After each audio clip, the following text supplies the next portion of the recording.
127 surveillance warrants, 89 labeled domestic extremism. A FISA judge's sealed memo that would expose how foreign intelligence became cover for targeting Americans. Kash Patel thought the court records were protected. Senator Ron Wyden had spent 9 months building an unprecedented case. The Intelligence Committee chamber was about to witness something extraordinary: documented evidence that America's most secretive surveillance authority had been systematically weaponized against journalists, academics, and activists, all sharing one inconvenient characteristic. Early afternoon during peak oversight season, Senate Intelligence Committee hearing room, heart-building. The atmosphere carried tension that comes when constitutional protections themselves face examination. Kash Patel entered like a law enforcement operator who had spent years defending aggressive counterterrorism measures. Dark suit projecting federal authority, FBI credentials establishing immediate gravitas, briefcase containing legal justifications that would soon prove catastrophically inadequate against what Senator Ron Wyden had obtained through extraordinary judicial access. Behind him followed 6 FBI legal counsel specialists and 4 Justice Department liaison officers. Their expressions projected confident national security narrative, masking deep uncertainty about why this emergency oversight session had been convened with unprecedented access to sealed FISA court materials. They had prepared Patel for predictable questions about foreign intelligence threats, terrorism prevention, standard surveillance protocols. None anticipated the FISA judge's internal memorandum Senator Wyden was about to deploy. Senator Ron Wyden sat like a constitutional scholar who had spent decades fighting surveillance overreach and months reconstructing the most systematic abuse of secret court authority in FISA history. His wire-rimmed glasses reflected harsh committee lighting as he organized classified binders marked Top Secret Piece, FISA Court Materials, Judicial Oversight, Review. The Oregon Democrat had built his reputation on privacy protection and exposing intelligence community excess. Today he would deliver the most devastating FISA accountability confrontation ever witnessed, using nothing but court records, warrant applications, and testimony from targeted Americans. The committee chamber buzzed with extraordinary anticipation. Civil liberties reporters filled every seat, understanding they were witnessing potential exposure of surveillance state expansion. Networks carried the hearing live to audiences sensing constitutional crisis. Social media had been exploding since dawn as privacy advocates shared rumors about FISA court documents that revealed systematic targeting patterns. Chairman Warner called the session to order with unusual gravity. This committee convenes to examine Foreign Intelligence Surveillance Act implementation and court oversight mechanisms. We will review warrant application processes and constitutional safeguards. Patel opened with prepared statement, voice carrying law enforcement confidence. Senator Wyden, Chairman, Warner, distinguished members, I appreciate this opportunity to address FISA protocols. The FBI maintains rigorous standards ensuring FISA authorities target only legitimate foreign intelligence threats while protecting Americans' constitutional rights. Our surveillance programs operate under strict judicial oversight, with every warrant application reviewed by independent FISA court judges who ensure constitutional compliance. Wyden allowed him to finish, his fingers resting motionless on sealed court documentation. When Patel concluded with confident assertion about constitutional protections and judicial oversight, Wyden leaned forward with intensity of someone who had spent months analyzing patterns the FISA court itself found. Troubling, Director Patel, Wyden began with surgical precision. You mentioned rigorous standards and constitutional protections. Let's examine those claims through actual FISA court records rather than operational assurances. He opened the first binder deliberately, revealing warrant statistics that made Patel's confident expression shift. Are you familiar with FISA warrant application trends during your directorship? Specifically, Applications classified under domestic extremism, nexus to foreign terrorist organizations. Patel's posture stiffened. FISA statistics were sensitive, revealing patterns about surveillance priorities. Senator, I oversee FBI operations across multiple threat categories. Specific warrant. Statistics involve classified processes managed through established legal frameworks. Director Patel, Wyden interrupted with calm authority. These statistics were declassified for this committee through special FISA court authorization. Would you like to know what patterns emerge? The revelation that FISA court itself had authorized disclosure sent shockwaves through the chamber. Patel's legal team exchanged alarmed glances.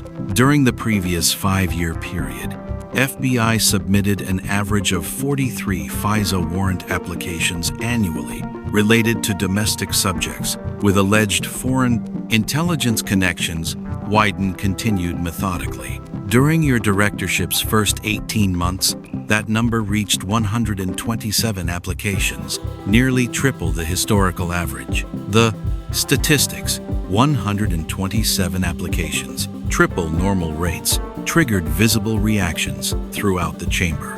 Senator, evolving threat landscapes require adaptive surveillance responses to emerging foreign intelligence, threats operating within domestic contexts. 89 of those 127 applications cited domestic extremism, with foreign terrorist organization nexuses as primary justification. Wyden interrupted, consulting his documentation. Would you like to know who these alleged foreign terrorist associates actually were? He displayed a redacted list on committee screens. Subject A, investigative journalist covering Middle East policy. Subject B, university professor specializing in international relations. Subject C, civil liberties activist organizing protests. Subject D, environmental organizer opposing pipeline projects. The characterizations journalists, professors, activists were devastating. Not foreign operatives, but Americans exercising constitutional rights. Director Patel, these aren't foreign agents. These are Americans. How did journalists and professors become foreign terrorist associates requiring secret surveillance warrants? Patel reached for water, his pause revealing calculation. Senator, without discussing specific cases, FISA applications involve complex intelligence, indicating subjects' contacts with foreign entities designated as threats to national security. Let me read you something, Wyden interrupted sharply. This is internal memorandum from FISA Court Presiding Judge Roberts, written 8 months into your directorship. It was sealed until this committee's investigation. Quote, this court has observed concerning patterns in recent warrant applications. Approximately 40% of applications reviewed demonstrate tenuous or overstated foreign intelligence nexus. Multiple applications appear to a 40-point target domestic political activity with minimal foreign connection. The statutory requirement that surveillance target foreign intelligence gathering appears stretched beyond constitutional limits in numerous applications. The FISA judge's own words, tenuous, overstated, stretched beyond constitutional limits, detonated in the chamber. The FISA court judge overseeing your applications wrote that 40% showed tenuous foreign connections. Director Patel, the court that's supposed to rubber stamp your requests was raising constitutional alarms. How do you explain this? At this moment, Patel experienced visible institutional discomfort. His legal compliance narrative was collapsing against the FISA court's own assessment. Senator, judicial review processes involve ongoing dialogue between enforcement agencies and courts regarding evolving legal standards. This wasn't dialogue. Wyden cut him off with controlled intensity. This was a federal judge warning that FBI was abusing foreign intelligence authority to surveil Americans. Let me show you who was being targeted. He produced new documentation. We analyzed the 89 domestic extremism applications. Want to know what we found? 67%, 60 out of 89 subjects had one thing in common. They had publicly criticized administration national security policies, journalists who reported on surveillance programs, professors who questioned counterterrorism strategy, activists who protested foreign policy decisions. The pattern: 67% of targets where administration critics was explosive. Director Patel, 2/3 of your FISA targets were people who had criticized government policy. Does this appear like counterterrorism or political surveillance? Patel's hands gripped the witness table. Senator, you're constructing misleading correlation between subjects' public activities and legitimate foreign intelligence concerns that triggered surveillance. Let me read you actual warrant application language, Wyden interrupted, producing documents. This is application for surveillance of journalist Sarah Mitchell, who had written articles questioning drone strike policies. Foreign intelligence justification. Subject maintains contacts with foreign nationals from countries affected by U.S.co counter-terrorism operations, suggesting potential foreign influence on subjects' reporting activities. Translation: she talked to people from countries we bomb, so she might be a foreign agent. The absurdity of the justification talking to foreigners as evidence of foreign influence triggered reactions throughout the day. Chamber: every foreign correspondent talks to foreign nationals. Director: that's journalism, not espionage. Yet you used that as FISA justification. How many other applications used similarly absurd foreign nexus claims? Wyden didn't wait for response. Let me introduce you to testimony from FBI Special Agent Jennifer Torres, who worked in your FISA application unit, testified to this committee last month under oath. The mention of FBI agent testimony triggered alarm throughout Patel's team. Agent Torres testified that your office implemented what she called foreign connection expansion protocols that instructed agents to identify any foreign contact, even routine professional interactions, as potential foreign intelligence nexus. When she questioned whether this violated FISA's foreign intelligence requirements, she was told, quote, "FISA court approves our applications, so our interpretations are legally sound." The testimony about deliberately expansive foreign nexus interpretations was damaging. You instructed agents to stretch foreign connections to justify surveillance warrants. Director: that's not following FISA, that's manipulating it. Patel's face showed visible stress. Senator, legal interpretation of foreign intelligence requirements involves complex analytical frameworks. Let me play you something, Wyden interrupted, holding up his phone. This is audio from FBI legal counsel meeting in your office. 42 seconds. The committee filled with clear audio. Patel's voice unmistakable. FISA process is our most effective tool for monitoring domestic threats that foreign adversaries might exploit. Foreign nexus requirements are flexible. Any subject with international contacts, travel, history, or foreign policy interests presents potential foreign influence, vulnerability. The FISA court understands that modern threats require adaptive legal interpretation. We need to maximize this authority. While we have cooperative judicial oversight, silence was absolute. Foreign nexus requirements are flexible. Director Patel, Wyden's voice cut through silence like a blade. You just described manipulating FISA's foreign intelligence requirements to surveil domestic targets. Flexible requirements. Adaptive interpretation. That's not legal compliance, that's legal abuse. Patel sat frozen, realizing full scope of what Wyden had obtained. Senator, that audio lacks operational context. Let me provide context, Wyden interrupted with barely controlled fury. We have 127 applications, triple normal rates. We have FISA judge warning about constitutional RNs violations. We have 67% of targets being administration critics. We have agent testimony about deliberately expansive foreign nexus interpretations. And now we have audio of you describing foreign intelligence requirements as flexible to justify domestic surveillance. He leaned forward. Director Patel, what we're documenting isn't counterterrorism.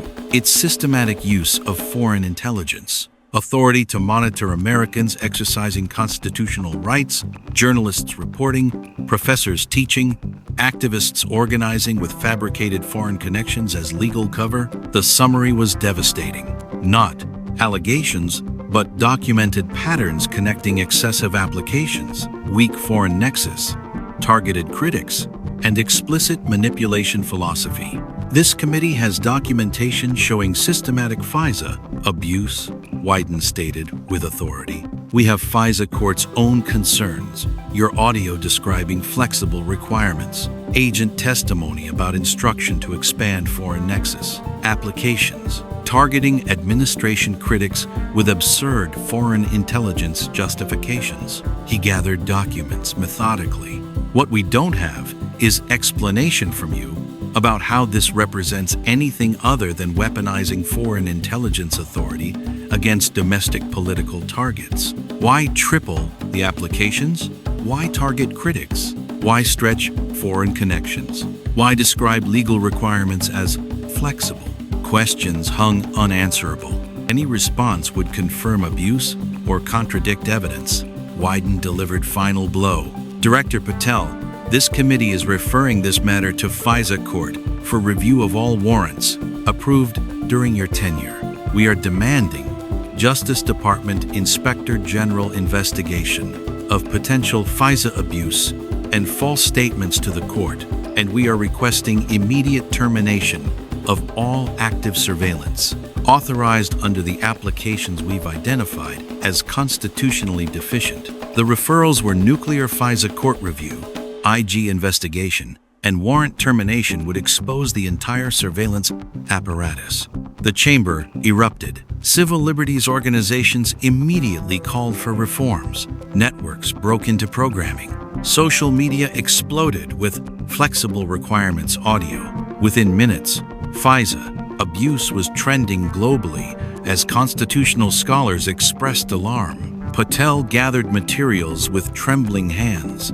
Scope of constitutional crisis clear. He had entered projecting national security necessity. He left, with FISA court review announced, audio evidence permanent, and surveillance warrants facing termination. That evening, former FBI officials and civil liberties experts spoke with extraordinary directness. When the FBI director describes foreign intelligence requirements as flexible to justify surveilling journalists and activists, that's not counterterrorism, noted one former official. That's precisely the abuse FISA was designed to prevent. The White House issued brief statement defending surveillance programs without addressing specific targeting patterns. FISA court announced comprehensive review. Media focused relentlessly on the audio recording and pattern of targeting administration critics. The FISA surveillance files had become case study in how foreign intelligence authority can be systematically abused for domestic political surveillance. Patel faced no criminal charges, but something potentially more damaging: FISA court scrutiny and documented evidence of constitutional violations. Sometimes the greatest threat to liberty isn't foreign adversaries, it's domestic authorities claiming national security justifies monitoring citizens exercising constitutional rights. Wyden proved that tripling surveillance rates while targeting critics and describing legal requirements as flexible represents systematic abuse, even when approved by secret courts. If this story revealed tensions between security and liberty, the next investigation might involve surveillance you assumed was constitutionally protected. This story is a work of fiction, set in an alternate narrative universe. It does not depict real events, crimes, or factual allegations. The character presented is a fictionalized construct used for dramatic storytelling purposes only.